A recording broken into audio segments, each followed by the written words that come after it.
Can you hear me? Okay, I guess yes.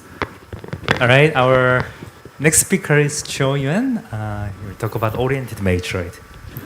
Okay, thanks for having me. So today I want to talk about some of my joint work with Chris Shaw, currently at the University of Oslo, who was my mentor when I was postdoc there.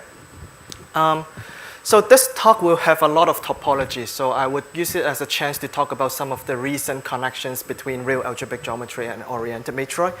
And also because of the time constraint, whenever I talk about oriented matroid in this talk, you can think about of a real complex, real hyperplane arrangement, because I don't really have the time to explain what are the objects associated with a general oriented matroid. So as I said, this will be quite topological motivated. So my first question, a vague question, is what can we know about the topology of a real algebraic variety from the complexification? So in general, you cannot know everything. For example, any complex elliptic curves will be topologically a torus. But then the real part of that elliptic curve can look like the one on the left-hand side or the one in the middle. However, you can still say some constraints of the real topology from the complex topology. So very, very vaguely speaking, because you see one hold in the complex torus, so you should expect that you can never see some real elliptic curve with more than one loops. And this is something, some kind of constraint that will come back later in this talk, so I would leave it till there. And then another vague question is, we have seen about tropicalization a few times in this week already. So another vague question is, what can we say about the topology of the original algebraic variety from the tropicalization? So on the surface, it seems to be quite a nonsense question, because you have seen pictures like this a few times. So for a tropical varieties, it is just a fan, which is contractible, and it has no obvious interesting topology. But the insight of a group of people, including this IKM-set papers, their insight is that, well, you shouldn't see the tropical variety as an abstract cellular complex, but then it is a polyhedral object that there are a lot of extra informations you can put on each of the cones. So what they do for developing a cohomology theory for tropical variety is that they will put these kind of polyhedral information on each of the each cells of your tropical variety in some compatible manners, or in some fancy terms, a sheaf, so that you can do sheaf cohomology. So you don't have to know anything about sheaf cohomology to understand this talk, but the idea is you want to put extra informations on the cells in a compatible manners. So for example, if you run the machinery of tropical cohomology for matroid fan, then you would get back the Aulick-Solomon algebra of that matroid. So in the language of hyperplane arrangement, if you start with the complement of a complex hyperplane arrangement, tropicalize that to get a fan, then you can compute the tropical cohomology just as you are computing the cohomology of the original complement, even though the process of tropicalization morally forgets some of the informations. And then next I want to talk about an instance where these two vague questions come together, which is the powerful method of viral patchworking in real algebraic geometries. So this is a construction that you're given some tropical data. So in this case, it would be a subdivision of a dilated simplex. Also some signed data as signs on the vertices. So in the usual tropical geometry case, when you see a subdivision like this, then you would take the dual complex and get a usual tropical variety like this. But then because we have all these extra sign data, so what I'm going to do is I'm only keeping the cells that separate the plus from the minus in each of these cells, like this. So you do this for every cell in your subdivision, and you also reflect this pattern to other orthons and then do some systematic changes of signs. Then the theorem of Virals is, as long as your original subdivision is regular, then you will actually end up with some objects that is isotopy to a real algebraic hypersurface. So in this baby example, you get a circle up to isotopy. And then in this not-so-baby example, you get a counterexample of some long-standing conjecture in real algebraic geometry. So this is a fairly powerful method in real algebraic geometry. So now I want to talk about why am I talking all these in a Matroid conference so the organizers won't kick me out. So just now I was showing some pictures like this. But an alternative way to remember this data is I stick with the original tropical variety. And then for each cell, I remember which orthon does this cell appear. So for example, for this rate, it will appear in this orthon, and the two antipodal orthons that you cannot quite see from this picture. So first of all, with all these information all together in a compatible weight, I get a so-called sign co-sheaves or real phase structure for the matroid fan. And the other punchline is, if you look at all these sign patterns you can get from this patchworking construction, they are not completely random. So this is the matroid fan of a U23. And I can also realize the U23 with a real hyperplane arrangement so that all these sign patterns appear as the sign patterns of these chambers or tope in the complement of these real hyperplane arrangements. So this is not a coincidence. So it turns out that if you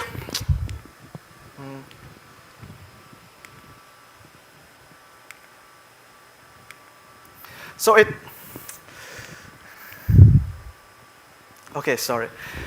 it turns out that if you start with a matroid fan and then you put up a bunch of compatible sign data on each of the cones, that also satisfies some kind of balancing conditions from the inspired by the patchworking construction, then this will actually give yet another cryptomorphic description of the oriented matroid. Or as what I like to say as a slogan nowadays, that just as ordinary matroids is the local theory for tropical geometry, oriented matroids will be the local theory for real tropical geometry, which I have explained that it is also related to classical real algebraic geometry. So now let me go back a little bit with the topology. So one theorem about patchworking that Renaud Deneux and Shaw proved that, I guess it was only published last year, is that if you have a real algebraic hypersurface constructed by the patchworking construction, then you can bound the individual Betti number of this real part, which is in layman terms the number of Q-dimensional holes. You can bound this using the Hodge number of the complexification of that algebraic variety. So the phenomenon with elliptic curves I was talking about at the beginning is a very coarse and baby examples of these kind of results in real algebraic geometry. So I want to explain how matroids comes into the play of this proof. The whole proof is quite technical with a lot of homological algebra. But then the two key ingredients in their proof is that they can analyze the topology of the real part by analyzing the signed co-sheaf I was talking about, which is something that is locally oriented matroid. And then they can also get some information about the complex topology in this inequality by defining a filtration, which is a term that I'm going to give a formal definition next. So they can define a filtration on this co-sheaf and relate this to the tropical co-sheaf that the IKMZ paper used. And as I've explained it in that slide, that the tropical co-sheafs can give you some information about the complex topology of an algebraic variety. So any questions with this quick introductions about why you should care about oriented matroid from the perspective of real algebraic geometry or vice versa? Okay, then I'm going to give another classical motivation for the main subject of my work, which is, this is the classical theorem of Zaslavsky, saying that if you have a real hyperplane arrangement, then you can count the number of topes or the connected components in the complements by an evaluation of the characteristic polynomial. So a fancy way to say the number of topes is that it is the dimension of the zeroth homology of the complement, because the zeroth homology counts the number of connected components. And another properties about the characteristic polynomial, at least associated with a complex hyperplane arrangement, is that the coefficients of the characteristic polynomials encode the dimension of the corresponding homology group of the complement of this hyperplane of this complex hyperplane arrangement. So I have this fancy topological reformulation of the classical Zaslavsky theorem, and then let's see what we can do with this. So instead of an equality of numbers, maybe it is more interesting to look at these algebraic objects directly. So I will look into the zeroth homology of this real complement, which is nothing fancy than the vector space or free abelian group generated by these topes as a basis. So this will be the tope space in the title of my talk. And I want to produce a decreasing chains of subspaces or free or subgroups so that the dimension of the consecutive quotients is equal to the dimensions of the right-hand side of the Saslavsky theorem. And then I also want to give a certificate of the equality of dimension by explicitly producing some interesting and meaningful isomorphisms between these quotients and the corresponding homology. So if you just take the dimension of this construction, then you recover the Saslavsky theorem. But then it usually contains much more information than just a sum of numbers. And it also turns out that this kind of filtration construction is precisely what you needed to do to prove the Renaud-Deneuve-Shaw theorem in topology. So now I can finally talk about our contribution. So our contribution in this project is actually not to construct a new filtrations for this task, but on the contrary, there are actually too many filtrations in the literatures. And then we want to unify these constructions and show that they're actually the same, despite they are coming from different areas and look fairly different on the surface. So in the remaining time, I'm going to talk about these filtrations in a reverse chronological order, and also in my opinion, a decrease in a decrease in terms of the technicality. So bear with me at the beginning. But any other questions before I actually dig into the precise definitions of these filtrations? Okay. So as I said, the first filtration is the most technical, and if you find what's going on in this slide a bit confusing and a bit difficult to understand, then that is actually the point of this project. So I would quickly go over their construction, which is, as I said, a bit technical. So they were using purely algebraic filtration due to equivalent for group rings. So in this example, the group will just be the additive group of a vector space over set mod 2 set with set mod 2 set coefficients for the ring. And the first piece of this filtration will be the augmentation ideal, which is the formal sum of evenly many vectors from this vector space V. Then you get the remaining filtration pieces by taking the power ideal of this. So this is just some kind of algebraic black box that you are going to use as long as you have a vector space V. And the idea is I want to make this V to consist of the topes for this hyperplane arrangement. But then, in general, the whole collection of topes do not form a vector space. So what we're going to do is to fix a complete flag of flats. So in the language of hyperplane arrangement, you pick a point, and then you pick a line containing a point, and a plane containing a line, and so on. And look at all the topes that are adjacent to this flag. So this is one example, and this is another example. So I hope these two figures can convince you that there will be some kind of a vector space over set mod 2 set structure for these topes adjacent to every complete flag. So now I will just pretend these four topes to be the elements of my vector space V, and then use the algebraic black box by equivalent to produce some kind of filtration. So this is the equivalent filtration. And in order to get the filtration for the original top space, I would run over all possible complete flag of flats and then sum them together. And finally, since I didn't mention what is the Euler-Solomon algebra of a matroid, so I will just leave the formula for this isomorphism as an algebraic formula that you don't really have to understand for this talk.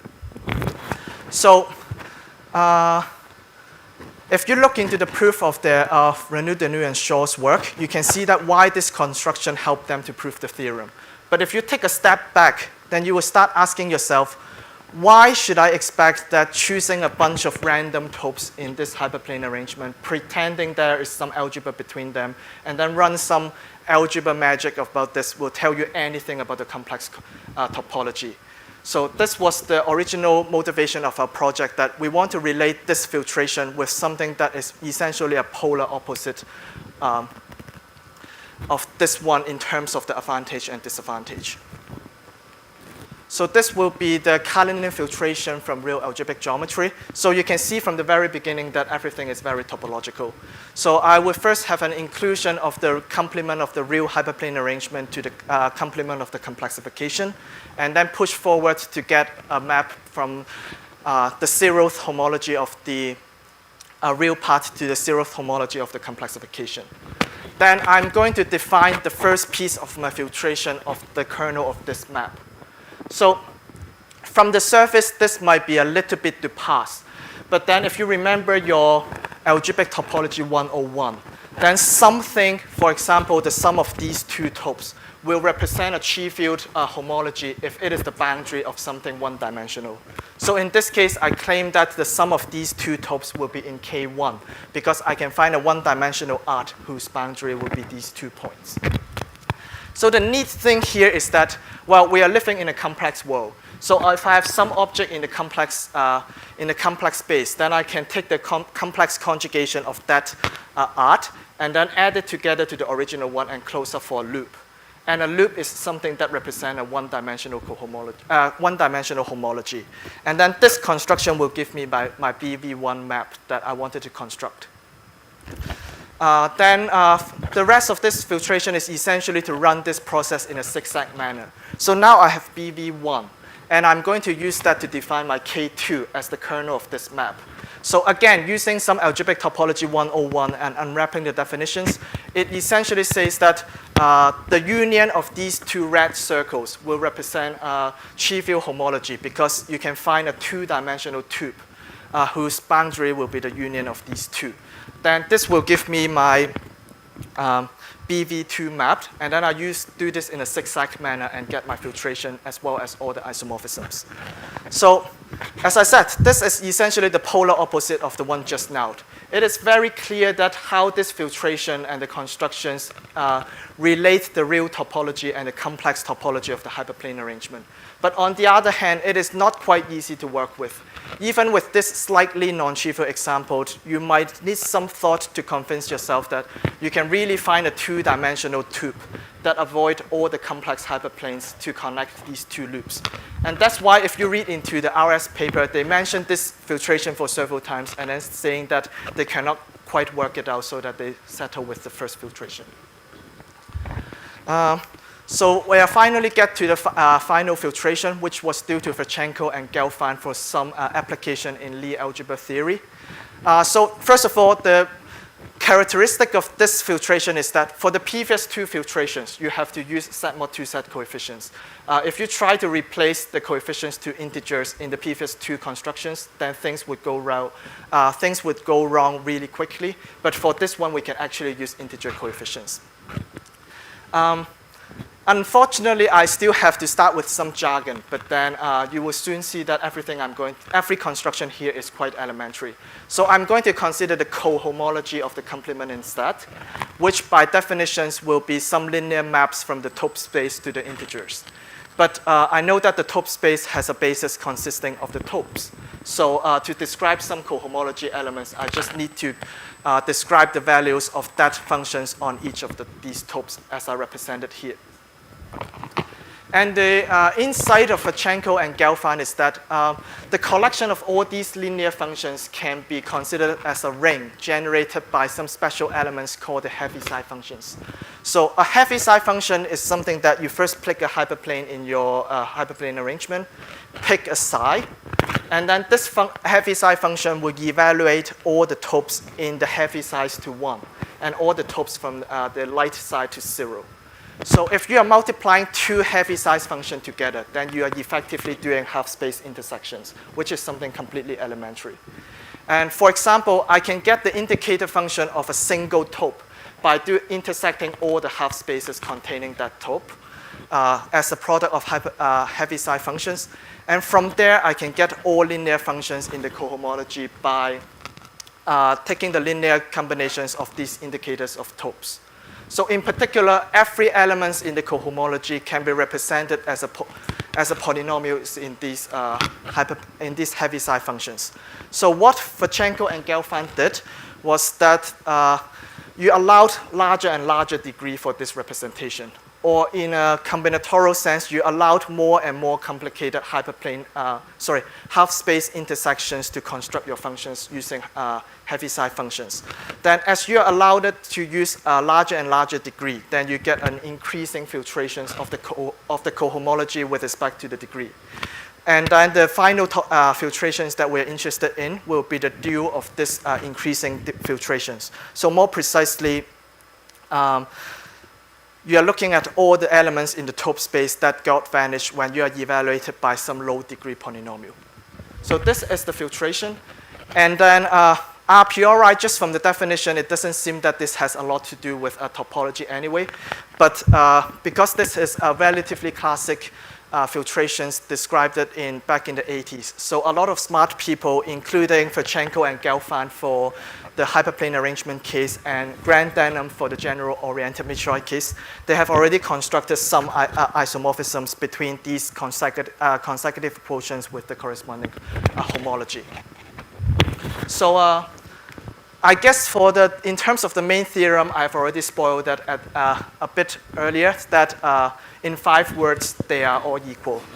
So the filtrations are equal, and all these isomorphisms, if you are taking some mild care to identify their codomains, then all these isomorphism maps are also equal, despite, at least over Z mod 2 set. So this is despite that I've already shown you that these 3 filtrations have pretty different looking constructions. And because of these different looking constructions, they have different advantage and disadvantage as I listed in this table.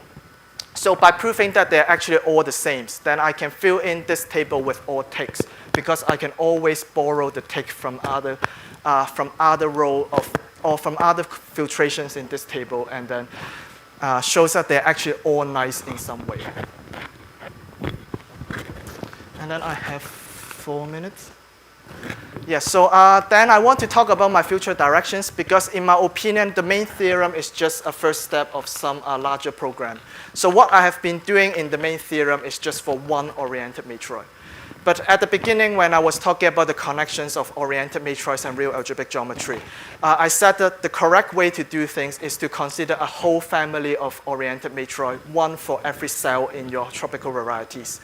So the next step is actually to globalize these results to matroid fan or even a tropical variety with a real phase structure or a sign co-sheaves. So I'm particularly interested in globalizing the Filtrations-Gelfand filtration for 2 reasons. The first reason is these are the filtrations that can lift the theory to set coefficients, while for the previous 2 constructions do not. And the second reason is if you ask Graham, then he would tell you a lot of interesting algebraic and combinatorial objects associated with these Filtrations-Gelfand constructions that I didn't have the chance to talk about. And I think that by globalizing these other related objects, we might be able to get some other interesting invariants from real tropical varieties. So I guess I will stop my math discussion here and have time for 2 chief here. So the first one is, in case my description of the Heaviside functions didn't make it obvious, Heaviside functions are named after Mr. Heaviside. And the second thing is, unfortunately, I have to use the big terms of sheaves. And if you are interested in learning more sheaf theory, then you can actually learn it from Jun He's note currently on display at the National Science Museum, which is not too far away from here. So yeah, I mean, it is, if you see it clearly, this is literally about sheaf. So I will stop here and thank you.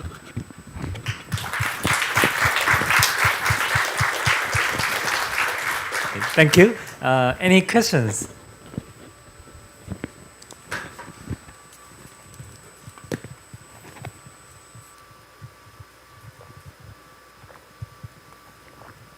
I was wondering if the Salvetti complex was one of the things that you didn't mention, since it may fit in. Yeah, that was the objects associated to general-oriented matroids that I decided not to mention in this talk. Okay. If you give me 2 more minutes, I can try to define them. But to the other audience, just now I was saying that you can think about oriented matroids as real hyperplane arrangements. And then this is because it is easier to define what is the complexification of a real hyperplane arrangements. For general oriented matroids, there is also a construction called the Salvetti complex that can replace the construction of the complement of the complexification in the realizable case. And that was what Graham was talking about. And that was what I didn't mention at the top because of the time constraint. All right, any other questions? If not, let's thank the speaker again.